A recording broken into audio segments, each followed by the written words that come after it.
प्रवचन की हम शुरुआत करते हैं।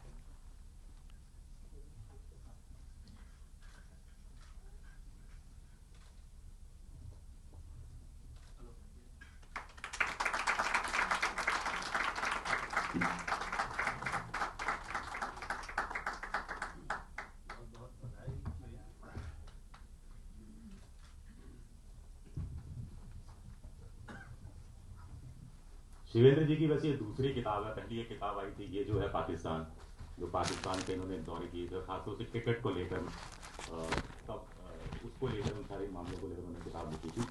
ये दूसरी किताब है जो टेलीविज़न न्यूज़ को लेकर लिखी गई है। पहली किताब नहीं है, ना ही आखिरी होगी, बहुत सी किताबें लिखी गई हैं।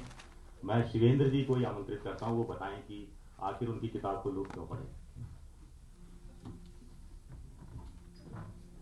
मुश्किल सवाल है, मेरी किताब को लोग क्यों पढ़ें। 13-14 साल हुए मुझे टीवी में। पहले तो सबका बहुत बहुत धन्यवाद। यहाँ पर आए जितने भी मेरे सीनियर्स हैं, मेरे साथ के लोग हैं, मेरे दोस्त हैं, मेरे परिवार के लोग हैं। 13-14 साल हुए और 13-14 साल में जो कुछ अलग अलग तरीके से मैंने महसूस किया इस टेलीविज़न की दुनिया में, और जो कुछ 13-14 साल में घटा, जो टेलीविज़न में दौर आए, चाहे वो टॉप 10 न्यूज़ के हों या फटाफट खटाखट दनादन खबरों का हो, जिस तरह की खबरों के दौर जो चले, उन सारे दौर और उन सारी चीज़ों की जो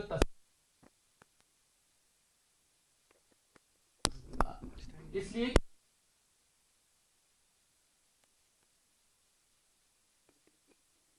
तो शायद लगेगा कि कोई बहुत बड़ी पोल खोल देती है ये किताब, या मैंने किसी की कोई बहुत पोल खोलने की कोशिश की है। सच्चाई ऐसा है नहीं। सच्चाई ये है कि मुझे लगता है कि जिस तरफ एक तरफ मैंने कहीं पढ़ा भी है, मुझे बहुत से लोगों ने बताया भी है, और अभी एक साथी थे जिनसे दोपहर में मैंने फ़ोन किया और पूछा कि यार मैं वहाँ क्या बोलूँगा जब मेरे इतने सीनियर्स हैं वहाँ पे। तो मुझसे उन्होंने कहा कि तुम को जो बोलना हो बोल देना। वैसे ही एक हंसी मजाक सी बात हो रही थी। तो अमर्त्य सेन कहते हैं कि भारत में जो मीडिया है वो इतना स्वतंत्र है या इतना ताकतवर है कि भुखमरी जैसी चीज़ों से भारत सुरक्षात्मक तरीके से बच सकता है। एक तस्वीर मीडिया की ये है। एक तस्वीर ये है कि जेसिका लाल, प्रियदर्शनी, मट्टू जैसे लोगों को इंसाफ मिलता है इस मीडिया की वजह से।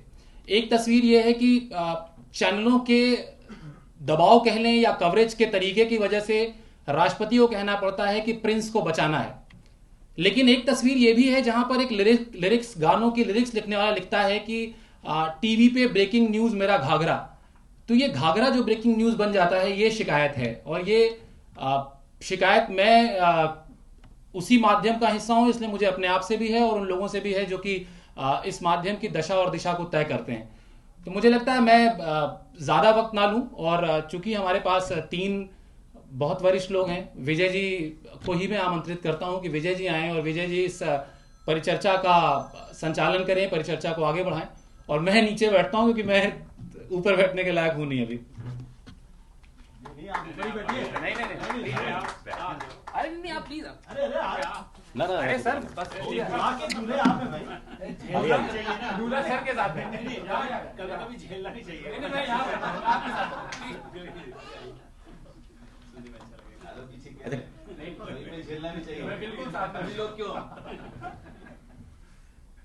किताब का शायद पहला जो ड्राफ्ट था वो मुझे शिवेंद्र ने दिया था पढ़ने के लिए।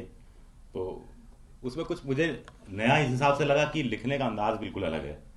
एक महेश उपाध्याय नाम का कैरेक्टर रोज शाम को विजय चौक लाइव, एक विजय चौक से एक आधे घंटे का प्रोग्राम रोज करता है, और रोज वो उसमें जो टेलीविजन चैनल के अंदर जो खबरें हैं, अंदर की जो खबरें हैं, उनके बारे में वो 3-3 हेडलाइंस के अनुसार के हिसाब से, और वो कवि नुमा चीज़ है तो वो तुकबंदी में सारी वो हेडलाइंस भी तुकबंदी में बनाता है। वैसे तो टेलीविजन चैनलों में भी आजकल इसका चलन बढ़ गया है। तो वो जैसे मालिक का नौकर ज्ञान दे रहा है, कॉफ़ी चाय के पैसे अब चैनलों में देने पड़ रहे हैं, छुट्टियों का रोना है, इंटर्न्स का शोषण है, संपादक मालिक के पैर छू रहा है, ईगो प्रॉब्लम है, आपस में जलन है, महिला एंकर्स को लेकर जो चलता रहता है गॉसिप, वो सब है।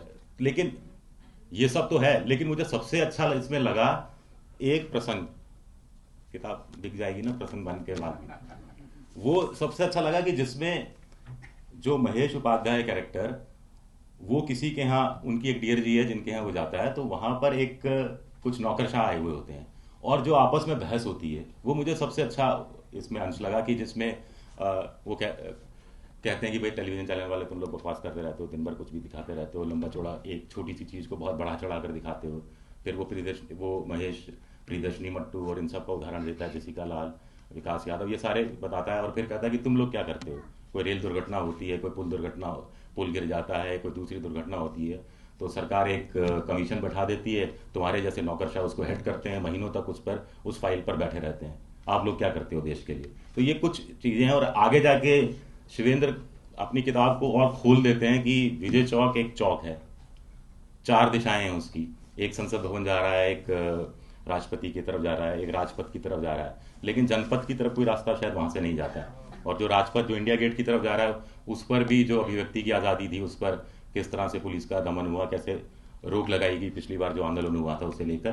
तो वहां आखिरी में सवाल शिवेंद्र खड़ा करते हैं कि खबरिया चैनल एक चौराहे पर खड़े हैं, आगे अब कहाँ जाए, कौन सी राह पकड़े। तो इस पर हम थोड़ा बात करेंगे, लेकिन पहले हम कुछ किताब पर चर्चा कर लें। तो नकवी जी मैं आपसे शुरुआत करता हूं कि 5-5 मिनट हम तीनों से किताब पर कुछ चर्चा कर लें, फिर थोड़ी चर्चा को और खोलते हैं।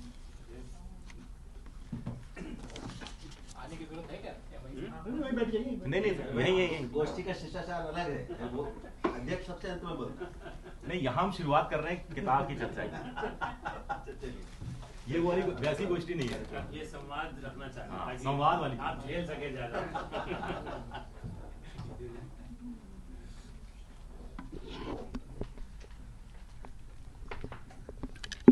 सबसे पहले तो आवाज़ नहीं इसमें, हेलो है।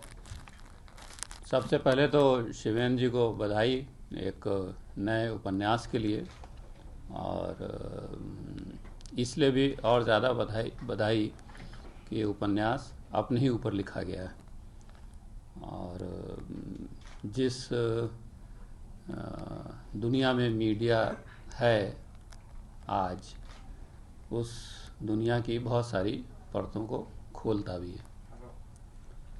बहुत सारी घटनाएं, काफ़ी कुछ मैंने पढ़ा उपन्यास को, और बहुत सारी घटनाएं हैं, बहुत सारी चीज़ें हैं, और उसमें बहुत सारी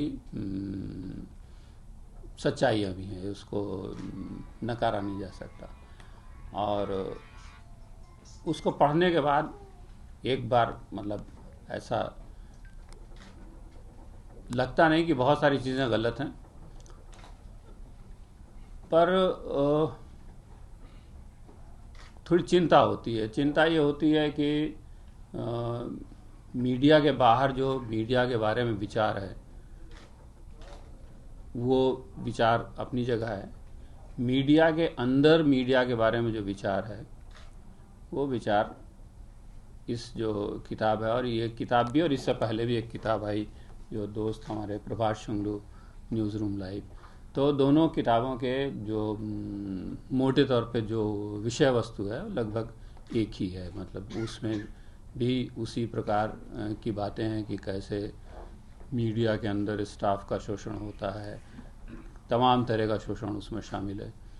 कैसे जो है वो जो संपादक है वो बहुत ही तानाशाह किस्म का आदमी है, और कैसे जो संपादक है वो बिल्कुल अनपढ़ किस्म का आदमी है, वगैरह वगैरह। तो बहुत से मामलों में ये चीज़ होगी भी, ऐसा नहीं, और है भी, ऐसा नहीं है। पर जो मुझे थोड़ी सी उसमें असुविधा हुई, मैं असुविधा कहूँगा, कि चूँकि इनके पास वो गुंजाइश नहीं थी शिवेंद्र के पास, इसलिए मैं इनको जो है उससे एक प्रकार से बरी भी करता हूँ, क्योंकि इनका जो फॉर्मेट है उसमें जो बुलेटिन प्रोड्यूसर है उसको टीवी की ही दुनिया की खबर देनी है, और वो खबर देता है जो भी हो रही है। और चूँकि हम लोग खबर नेगेटिव ही देते हैं, पॉजिटिव कुछ देते नहीं हैं, तो इसलिए इसमें जो भी बुलेटिन में जो कुछ खबरें आई वो सारी की सारी नेगेटिव आई। तो उससे ऐसा लगता है जो मुझे जो बड़ा प्रश्न है मुझे, कि मीडिया के अंदर जितने भी लोग हैं, जो भी काम कर रहे हैं, जिस भी लेवल पे काम कर रहे हैं, सब जो है उसी प्रकार की बुराई में शामिल हैं, सब उतना ही बुरे हैं, चाहे वो जिस जगह काम कर रहे हों, और शायद कुछ भी अच्छा नहीं हो रहा है। और जो लोग मीडिया के अंदर हैं, काम कर रहे हैं, टेलीविज़न मीडिया में ख़ास तौर से ऊपर से नीचे तक, तो या तो जो लोग ऊपर हैं, जो जिसको हम बॉस बोलते हैं, वो इतना जो है वो मतलब क्रूर, निर्मम, वहशी, हैवान किस्म का व्यक्ति है कि उससे सब आतंकित रहते हैं। और जो लोग नीचे हैं वो इतने शोषित हैं और इतने दबे हुए हैं कि उनका कोई सुनने वाला नहीं है, और किसी प्रकार की आज़ादी न्यूज़ रूम में नहीं है। मैं ये नहीं कहूँगा कि ये सच नहीं है, ये सच है, लेकिन सच के साथ और भी बहुत सारे सच हैं जहाँ कुछ अच्छी बातें भी होती हैं। ये अलग बात है, जैसा मैंने पहले कहा कि इनका जो फॉर्मेट था शायद उसमें अच्छी बातों की गुंजाइश नहीं थी, लेकिन कुल मिलाकर के ये पूरा जो उपन्यास है, ये पढ़ने के बाद चिंता होना तो स्वाभाविक है कि हम चिंतित हैं इस चीज़ को लेकर के कि जो मीडिया के अंदर का माहौल है उसको कैसे बदला जाए, और बहुत सारी ऐसी चीज़ें हैं जिसको कैसे सुधारा जाए और उसके लिए क्या किया जाए।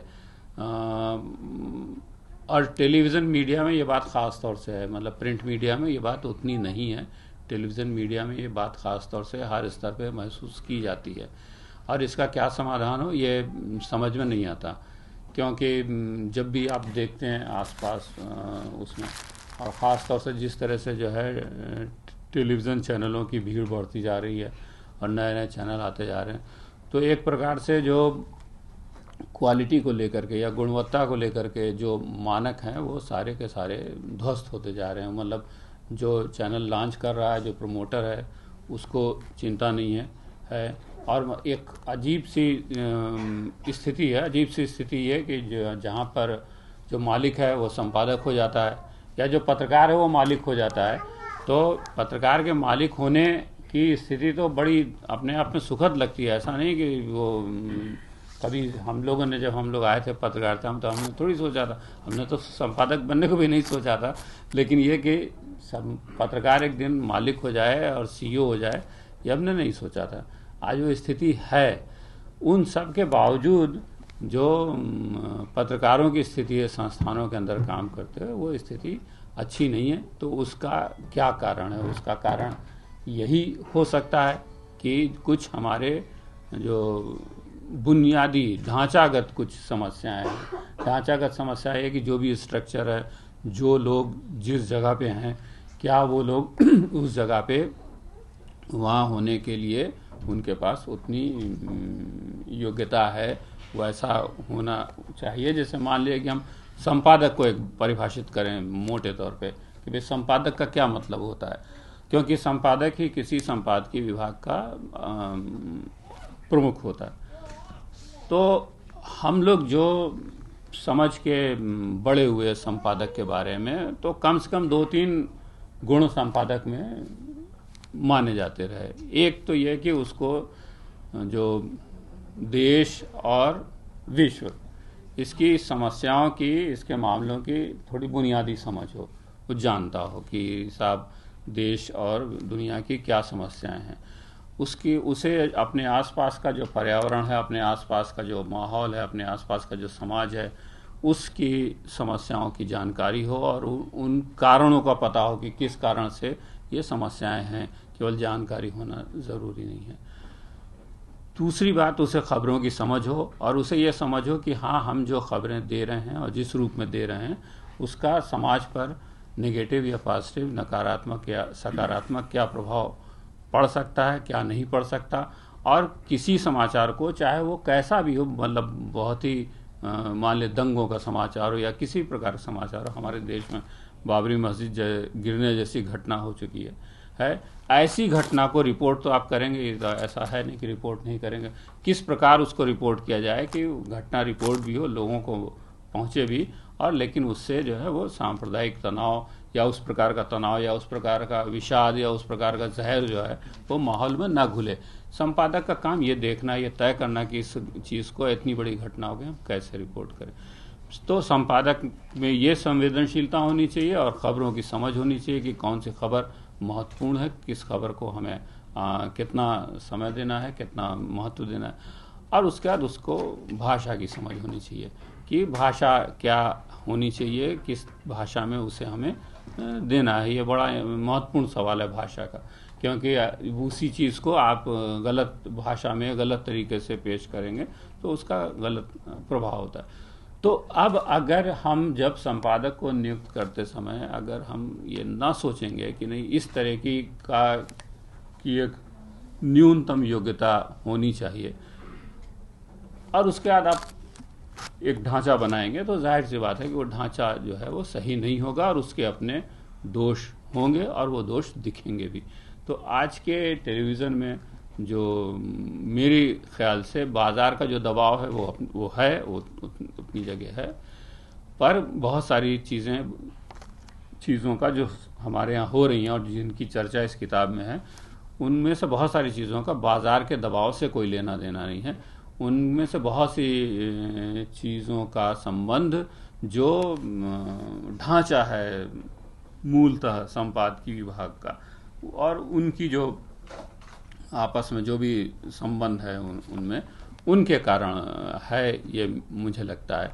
तो इस विषय में मुझे लगता है कि लोगों को ये जो पुस्तक है ये मुद्दे को उठाती है और लोगों को सोचने पर मजबूर करती है। धन्यवाद।